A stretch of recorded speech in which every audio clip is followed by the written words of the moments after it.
हाँ जी, तो शुरू करते हैं आज के हमारे एज ऑफ जॉनसन। ठीक है, जॉनसन एज न्यो क्लासिकल का थर्ड वन एज है जिसको हम कवर करेंगे इसी वीडियो में। इसका हिस्टोरिकल कॉन्टेक्स्ट हम देखेंगे अच्छे से। दूसरी बात, इसी वीडियो में हम देखेंगे एज ऑफ ट्रांजिशन। ठीक है, ट्रांजिशन एज भी हम इसी में कवर करेंगे क्योंकि ट्रांजिशन एज जो है वो ऐसा कुछ स्पेसिफिक एज नहीं है। ये एक ऐसा फेज है जहां पर एक एरा की तो होती है एंडिंग और दूसरे एरा की होती है स्टार्टिंग। अब वो कौन से हैं भाई? हमारे नियो क्लासिकल जो एज है ना उसकी यहाँ पर हो जाएगी एंडिंग। ठीक है, और जो हमारा जो रोमांटिक एज है ना उसकी होगी स्टार्टिंग।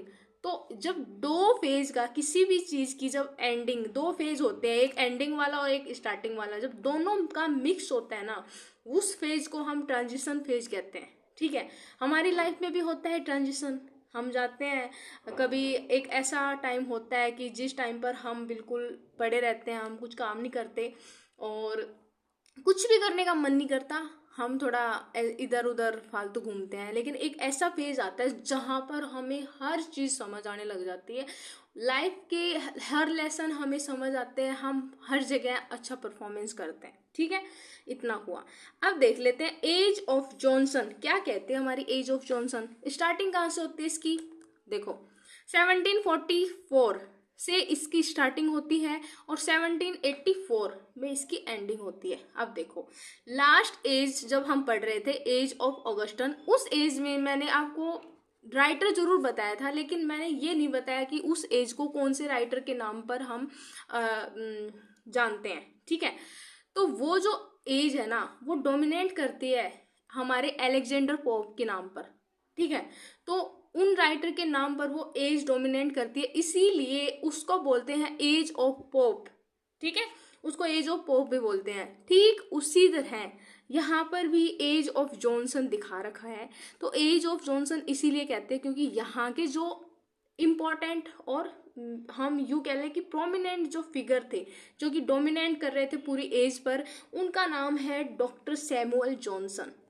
ठीक है, अब देखो, ये जो 1744 है ना यहाँ पर एंडिंग होती है उस एरा की और डेथ होती है हमारे उन राइटर की, पोप की, अलेक्जेंडर पोप की डेथ होती है। और ये जो एरा है ना यहाँ पर जो एंडिंग हो रही है ना यहाँ पर हो रही है हमारे डॉक्टर सैमुअल जॉनसन की डेथ, और इस एरा की भी एंडिंग हो रही है और यहाँ पर इस एरा की हो रही थी शुरुआत। आई होप यू अंडरस्टैंड, मैंने अपनी तरफ से क्लियर करने की कोशिश करी है। एक बार फिर से आप वीडियो को पीछे जाकर समझ सकते हो। ठीक है, यहाँ पर इस एरा की तो शुरुआत हो रही है लेकिन जो हमारे एज ऑफ ऑगस्टन है उसकी एंडिंग हो रही है। ठीक है, इतना देख लो। अब देखते हैं जो हमारी न्यू क्लासिकल एज है वो 1660 से 1798 में ख़त्म होती है। अब ये देखो, ये जो आपको डेट दिखा रखी है ना ये ट्रांजिशन फेज की एक एंडिंग है और यहीं से स्टार्टिंग पॉइंट होता है किसका? रोमांटिक एज का। रोमांटिक एज, ठीक है, ये रोमांटिक एज का स्टार्टिंग फेज है। ओके, अब देख लेते हैं डॉक्टर सैमुअल जॉनसन कौन थे जो जिनके नाम पर पूरी एज का नाम ही रख दिया गया। हाँ, हमें जानना जरूरी है ना कौन थे। तो भाई देखते हैं, डॉक्टर सैमुअल जॉनसन थे बहुत ही फेमस राइटर, उस एज के बहुत ही प्रोमिनेंट फिगर थे। ये एक ग्रेट ऑथर भी थे, एक लेक्सिकोग्राफर भी थे, एक लिटरेरी क्रिटिक थे। ठीक है, और ये एक बायोग्राफर भी थे और इन्होंने 52 राइटर्स के ऊपर बायोग्राफीज लिखी थी। ठीक है, इन्होंने 52 राइटर्स की बायोग्राफी लिखी थी और ये लेटर्स भी लिखते थे। इनको एक लेटर राइटर भी बोलते हैं। इतना समझ आया? हाँ जी, देखते हैं नेक्स्ट चीज। नेक्स्ट ये है, ये जो एज है हमारा एज ऑफ जॉनसन, इसी एज को बोलते हैं एज ऑफ सेंसिबिलिटी। ठीक है, और इसी एज को हम ट्रांजिशन एज भी कहते हैं क्योंकि ये मिक्स है ना, बिल्कुल बताया ना मैंने, मिक्स है। ट्रांजिशन एज की अगर हम बात करें ना कहाँ से कहाँ तक चलता है तो इसका मैंने ये बता दिया। अब देखो यहाँ पर 1784 से अगर स्टार्ट करते हैं और 1798 तक लेते हैं तो ये जो एज है हमारी ये हो जाएगी हमारी transition edge. Understand? Transition edge यहाँ से स्टार्टिंग हो जाएगी रोमांटिक एज की। ओके, अब देखते हैं और बात ये है कि इस एज के अंदर क्या क्या लिटरेरी ट्रेंड्स थे, क्या क्या चीजें थी। ठीक है, देखो अगर हम लिटरेरी ट्रेंड्स की बात करें, यहाँ पर देखते हैं, एक सेकेंड। इस एज के लिटरेरी ट्रेंड्स क्या थे,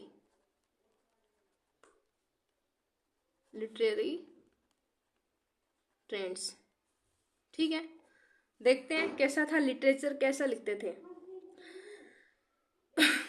तो अभी भी जो ऑगस्टन एज के टाइम पर जो रूल चल रहे थे ना, जो स्ट्रिक्ट रूल, जो रिजिडिटी थी अपनी राइटिंग में, लोग जब रिजिडिटी को फॉलो कर रहे थे ना, कि भाई अब क्लासिकल राइटर्स को फॉलो करना है, रोमन को फॉलो करना है, कभी ग्रीक को फॉलो करना है, कभी लैटिन को फॉलो करना है, तो वो जो चल रहा था ना वो अब चल ही रहा है वैसे तो। ठीक है, वो ट्रेडिशन भी अभी चल ही रहा है, तो tradition of rigid classical writing. ठीक है, ट्रेडिशन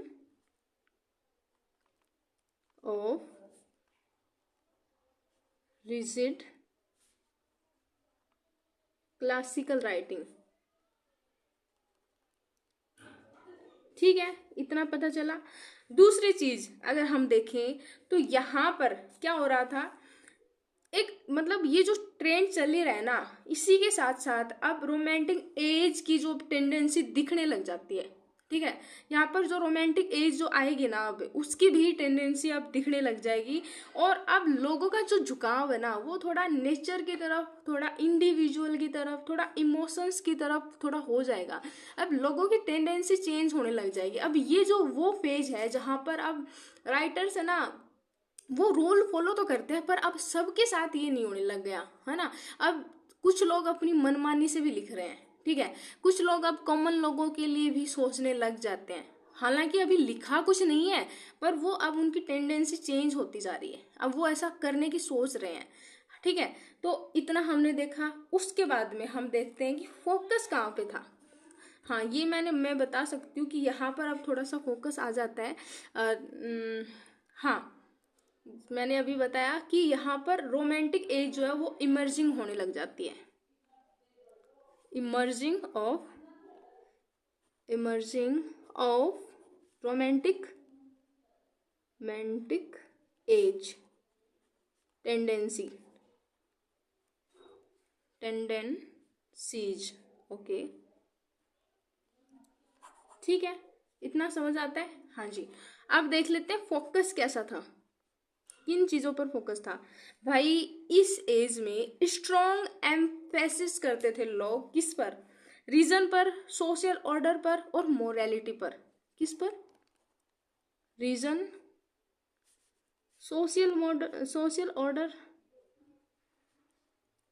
ऑर्डर और मोरालिटी। ठीक है, इस पर फोकस करते थे।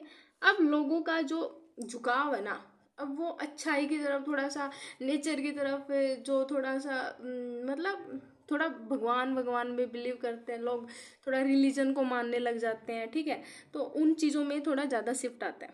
अब एक शिफ्ट इधर भी आता है, किधर, नेचुरल एंड स्पॉन्टेनियस फीलिंग जो लोगों में जागती है ना अचानक से, ये एक शिफ्ट हो जाते हैं रोमांटिक एज की तरफ से। ठीक है, अब लोग थोड़ा समझना शुरू कर देते हैं।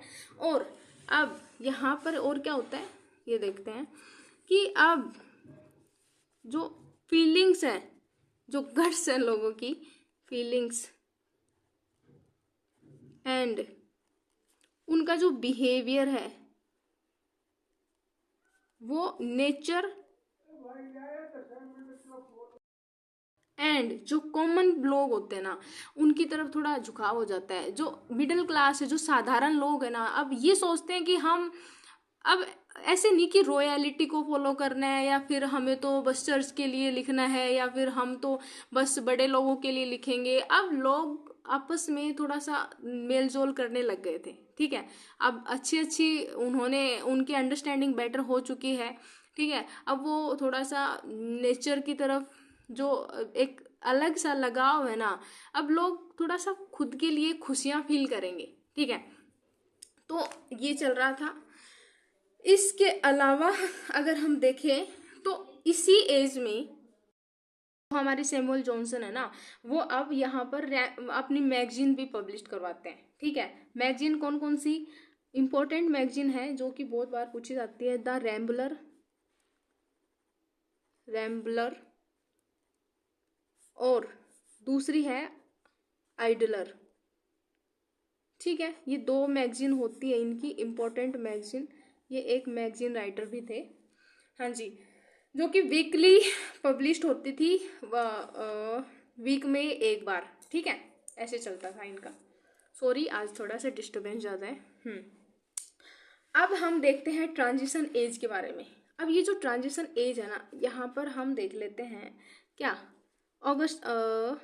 Johnson edge, Johnson plus romantic, या फिर हम ये भी कह सकते हैं नियो क्लासिकल, क्लासिकल। ठीक है, ये दोनों फेज जब मिलते हैं ना, तब ये दोनों फेज जब मिलते हैं तो ये बनाते हैं ट्रांजिशन फेज, जो कि हम देख रहे हैं। ठीक है, इतना पता चला। हाँ जी, तो ट्रांजिशन फेज में क्या था, क्या था, ज़्यादा कुछ नहीं। हमने कितना पढ़ा था कि अब लोगों में आने लग जाएगा चेंज। ठीक है, लोगों की जो लोगों का जो बिहेवियर पैटर्न है, लोगों की जो थिंकिंग है, सोच है, उनकी टेंडेंसी जो अब चेंज होने लग जाएगी। और अब वो क्या करेंगे, अब क्या करेंगे, वो चीज़ उनमें बढ़ने लग जाएगी, उन इंटरेस्ट बढ़ने लग जाएगा किसकी तरफ, इमोशंस की तरफ, थोड़ा सा फोक ट्रेडिशन की तरफ, नेचर की तरफ। तो अब वो लोग क्या हो जाएंगे, नेचर के लिए काम करेंगे अब। ठीक है, और वहीं से जो वो अपना ये जो कॉमनैलिटी दिखाते हैं, जो अपना एक ऐसे नहीं कि साधारण लोगों के लिए भी अब वो सोचना शुरू करते हैं ना, तो वहीं से शुरुआत होती है हमारी रोमांटिक एज की, जो कि शुरुआत कहाँ से होती है, जो हमारे राइटर हैं कौन, विलियम वर्ड्सवर्थ, विलियम वर्थ जो है हमारे, अपना एक वर्क पब्लिश करते हैं। कब, 1798 में वर्क अपना लेके आते हैं, जो कि होता है लिरिकल बैलेड, लिरिकल बैलेड। ठीक है, ये जो इनका वर्क होता है ये अपना पब्लिश करवाते हैं। और इस वर्क के आने के बाद में जो हंगामा फैलता है ना, कि भाई इस इंसान ने एक ऐसा काम करा है कि अब तक कोई कर नहीं पाया। क्या कर नहीं पाया, क्योंकि स्ट्रिक्ट रूल फॉलो करने थे, और इन भाई साहब ने करी थी अपनी मनमानी, जो इन्होंने वर्क पब्लिश करा था इसके अंदर, और कॉमन लोगों के बारे में लिख रहे थे। ठीक है, नेचर के लिए लिख रहे थे, मतलब जो लिखना चाहिए था वो नहीं लिखा, इन्होंने अपने हिसाब से चीज़ें डाली थी। लेकिन इन्होंने ये जो वर्क पब्लिश करवाया ना, इसके अंदर अपना नाम मेंशन नहीं करा था। ठीक है, उसके बाद में ये 1802 में या फिर 3 में एक अपना प्रीफेस फिर से पब्लिश करवाते हैं, प्रीफेस। उसके अंदर वो अपनी सारी चीज़ें डालते हैं कि ये मैं ही था, मैंने लिखा था ये सारी चीज़ें, और अब ये अब से ऐसे ही लिखेंगे राइटिंग। ठीक है, तो ये हुआ हमारा आज का लेक्चर, और इसके बाद में हम दूसरा देखेंगे। हाँ, इस लेक्चर में थोड़ा सा डिस्टरबेंस हुआ है, मैं मानती हूँ कि, लेकिन मैं कोशिश करूँगी बेहतर से बेहतर हर रोज़ खुद को बनाने की आपके लिए। फिर भी आपको अगर कुछ समझ नहीं आया, अगर आपको कुछ और क्वेरीज हैं जानने के लिए, तो आप मुझे कमेंट सेक्शन में कमेंट करके बता सकते हो, मैं आपका आंसर ज़रूर दूंगी। ठीक है, थैंक यू सो मच।